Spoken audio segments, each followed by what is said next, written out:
मनाजिर हैं सरगोदा में वाक़या government model primary school Sabharwal के, जहां बारिशों और सीवरेज का गंदा पानी मुसलसल जमा होने से स्कूल के ग्राउंड तालाब का मंजर पेश कर रहे हैं। ताफुनज़दा माहौल तालीम हासिल करने वाले मुस्तकबिल के मामारों के लिए बीमारियों का गढ़ बन चुका है।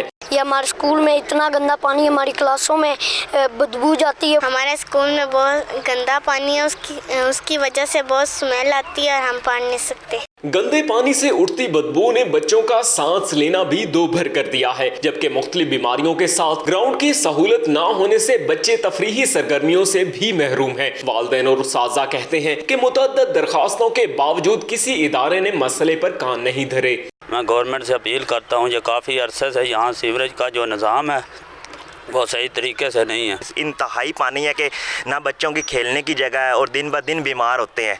आजकल इस कदर महंगी दवाइयाँ हैं, वो भी लेना बहुत मुश्किल है। शहरी कहते हैं कि हुकूमत और ज़िला इंतजामिया दफातर में बैठकर दावे करने की बजाय हकीकत हाल का जायजा ले और मसले के हल के लिए फौरी इक़दामात करे। कैमरामैन रशीद राना के साथ असजद मुनीर, 92 न्यूज़, सरगोदा।